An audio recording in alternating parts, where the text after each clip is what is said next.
ഭാഗം 2 1001 രാവുകളിലെ അനുബന്ധ രാവുകൾ 497-ാം രാവ്. ദുനിയാസാദ് പറഞ്ഞു, അല്ലയോ സഹോദരി, നീ ഉറങ്ങാതെ നിലയ്ക്ക് നല്ലൊരു കഥ എനിക്ക് പറഞ്ഞു തരൂ. അങ്ങനെ രാത്രി സമയം രസകരമായി ചിലവഴിക്കാമല്ലോ. ഷഹ്രസാദ് മറുപടി നൽകി, സന്തോഷപൂർവ്വം ഞാനൊരു കഥ പറയാം. സൈൻ അൽ അസ്നമിൻ്റെ കഥ. അല്ലയോ മഹാരാജാവേ, പണ്ട് കരുത്തനായൊരു സുൽത്താൻ ബസ്ര നഗരം ഭരിച്ചിരുന്നു.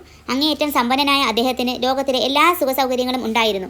എന്നാൽ തനിക്ക് ശേഷം രാജ്യം ഭരിക്കാനും ഇത്രയും വലിയ സമ്പത്തിന് അവകാശിയായിരിക്കാനും ഒരു കുഞ്ഞു മാത്രം ഇല്ലായിരുന്നു. ഇക്കാര്യത്തിൽ അദ്ദേഹം അതീവ ദുഃഖിതനായിരുന്നു. എന്നും രാവിലെ എഴുന്നേറ്റാൽ അദ്ദേഹം ദാനധർമ്മങ്ങളിൽ മുഴുകും. പാവങ്ങൾക്കും ഫക്കീറുകൾക്കും പുണ്യാത്മാക്കൾക്കും പണവും വസ്ത്രങ്ങളും ഉദാരമായി ദാനം ചെയ്യും. നിരന്തരമായ ഈശ്വര പ്രാർത്ഥനയിൽ മുഴുകി സർവ്വശക്തനായ അള്ളാഹയോട് ഒരു കുഞ്ഞിനു വേണ്ടി യാചിച്ചു. ഒടുവിൽ ആ പ്രാർത്ഥനകൾ ദൈവം കേട്ടു. രാജ്ഞി ഗർഭിണിയായി. ഇതറിഞ്ഞ രാജാവ് വല്ലാത്ത ആഹ്ലാദത്തിലായിരുന്നു. പ്രസവം അടുക്കാറായപ്പോൾ അദ്ദേഹം എല്ലാ ജ്യോത്സ്യന്മാരെയും സന്യാസിമാരെയും വിളിച്ചുകൂട്ടി കവടി നിരത്തുവാൻ ആവശ്യപ്പെട്ടുകൊണ്ട് പറഞ്ഞു, ഈ മാസം രാജ്ഞി പ്രസവിക്കുന്ന കുഞ്ഞ് ആണാണോ പെണ്ണാണോ എന്നറിയുവാൻ നമുക്ക് ആഗ്രഹമുണ്ട്. പിന്നീട് എന്താണ് സംഭവിക്കുക എന്നും കുഞ്ഞിൻ്റെ ഭാവി എന്തായിരിക്കുമെന്നും ജാതകം നോക്കി പറയുക. അപ്പോൾ ജ്യോത്സ്യന്മാർ കവടി നിരത്തി ജനിക്കാൻ പോകുന്ന കുഞ്ഞിൻ്റെ ജാതകം ഗണിച്ചെടുത്തു. അവർ രാജാവിനോട് പറഞ്ഞു, അല്ലയോ മഹാരാജാവേ, തീർച്ചയായും രാജ്ഞി പ്രസവിക്കുന്നത് ഒരു ആൺകുഞ്ഞായിരിക്കും. അവന് അങ്ങ് സൈൻ അൽ അസ്നം എന്ന നാമകരണം ചെയ്യുന്നതായിരിക്കും ശരി. അവർ തുടർന്നു, ഒരു കാര്യം മനസ്സിലാക്കുക രാജാവേ, അവൻ വളർന്നു വലുതാകുമ്പോൾ വീരശൂര പരാക്രമിയും ബുദ്ധിമാനും ആകും. എന്നാൽ ചെറിയ ബുദ്ധിമുട്ടുകളും കഷ്ടപ്പാടുകളും തരണം ചെയ്യേണ്ടി വരും. പക്ഷേ എല്ലാം സാഹസികതയോടെ പോരാടി ജയിച്ചാൽ അവൻ ലോകത്തിലെ ഏറ്റവും സമ്പന്നനായ രാജാവാകും. സുൽത്താൻ ഉദ്ഘോഷിച്ചു, നിങ്ങൾ പ്രഖ്യാപിച്ചതുപോലെ കുഞ്ഞ് വീരശൂര പരാക്രമിയായിരിക്കുമല്ലോ.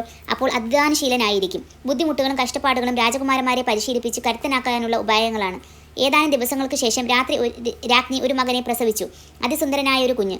രാജാവ് തൻ്റെ പുത്രന് സൈൻ അൽ അസ്നം എന്ന് പേരിട്ടു. സൈൻ അൽ അസ്നം വളർന്ന് 15 വയസ്സായി. സയൻസിലും ഫിലോസഫിയിലും പ്രഗത്ഭനായ അനുഭവജ്ഞാനമുള്ളൊരു ഗവർണറെ മകൻ്റെ വിദ്യാഭ്യാസ ചുമതല ഏൽപ്പിച്ചു. ഒരു യുവാവാകുമ്പോഴേക്കും എല്ലാ വിഷയങ്ങളിലും രാജകുമാരൻ പ്രാവീണ്യം നേടി. ഒരു ദിവസം സുൽത്താൻ തൻ്റെ അനന്തരാവകാശിയായ പുത്രനെയും പ്രഭുക്കന്മാരെയും നാടുവാഴികളെയും ഉന്നത ഉദ്യോഗസ്ഥരെയും വിളിച്ചു വരുത്തി പറഞ്ഞു, എൻ്റെ മോനെ സൈൻ അൽ അസ്നം, എനിക്ക് പ്രായമായി വരികയാണ്. പല അസുഖങ്ങളും എന്നെ അലട്ടുന്നു. എൻ്റെ ഈ ലോകത്തിലെ ജീവിതം എന്ന് വേണമെങ്കിലും അവസാനിക്കാം. അപ്പോൾ നീയാണ് എൻ്റെ ഈ സിംഹാസനത്തിൽ ഇരിക്കേണ്ടവൻ. അതുകൊണ്ട് താഴെ പറയുന്ന ചുമതലകൾ ഞാൻ നിന്നെ ഏൽപ്പിക്കുന്നു. എൻ്റെ മോനെ, ആരോടും തെറ്റായ രീതിയിൽ പെരുമാറാതിരിക്കാൻ ശ്രദ്ധിക്കുക. പാവങ്ങൾ പരാതിപ്പെടാനിടവരരുത്. പീഡിതർക്ക് നീതി നൽകണം. മഹാന്മാർ നിന്നോട് പറയുന്ന വാക്കുകൾ നീ ഉൾക്കൊള്ളണം. പൊതുജനാഭിപ്രായങ്ങൾ നീ ചെവിക്കൊള്ളണം. നാടുവാഴികൾ സ്വന്തം നന്മയ്ക്ക് വേണ്ടി നിന്നെ വഞ്ചിച്ചേക്കാം. പ്രജാ താൽപ്പര്യങ്ങൾക്കെതിരായി പ്രവർത്തിച്ചേക്കാം. ഈ സംഭവം കഴിഞ്ഞ് ഏതാനും ദിവസങ്ങൾക്ക് ശേഷം വൃദ്ധൻ സുൽത്താൻ്റെ അസുഖം മൂർച്ഛിക്കുകയും ഇഹലോകവാസം വെടിയുകയും ചെയ്തു.